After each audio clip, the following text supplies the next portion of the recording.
तो आज हम लोग बात करेंगे इसकी महाभारत कथा किसने लिखी थी।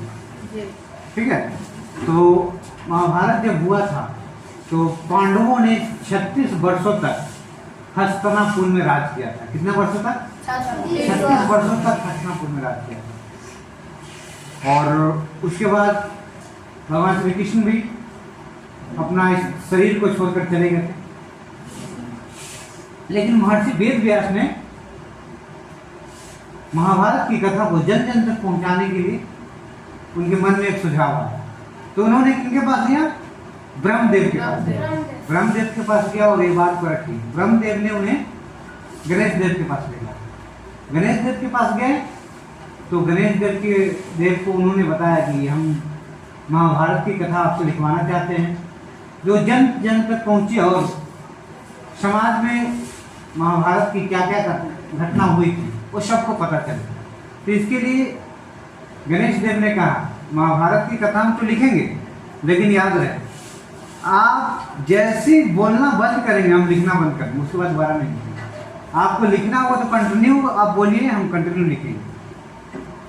तो इसके लिए क्या हुआ कि वेद व्यास बहुत चिंतित हो गए, चिंता में डाल दी, क्योंकि उन्हें तो खाना पीना खाना था ना। क्योंकि महाभारत 3 साल लग गया लिखने में। कितना साल लग गया? 3 साल लग गया। अब 3 साल तक तो कोई भूखे नहीं है, आराम भी करना जरूरी है। अब गणेश देव की बात है तो उन्हें तो ऐसा की आवश्यकता है, वो तो देखता है। तो महर्षि वेद व्यास ने कहा ठीक है आपकी शर्त हमें मंजूर है, लेकिन याद रहे ये जो भी श्लोक हम बोलेंगे उसको पहले आपको समझना होगा, उसको आपको समझना होगा फिर लिखना होगा। तो जब वेद व्यास को यह श्लोक बोलते थे उतना देर में गणेश देव जो थे श्लोक को समझते थे, तब तक वो आराम कर लेते थे, थोड़ा नाश्ता पानी कर लेते थे।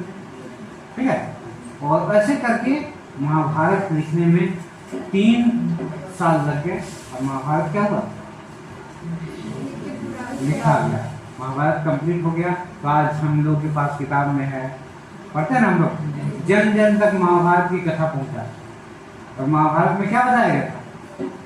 जब याद रहे कर्ण और कृष्ण जब द्रौपदी का चीरहरण हो रहा था उस समय विद्वान सब चुप थे। कौन कौन चुप थे? कर्ण चुप थे, भीष्म पितामह चुप थे, धृतराष्ट्र चुप थे। इन लोगों के पास बहुत शक्ति था, एक बाण उड़ाते पूरा खत्म था।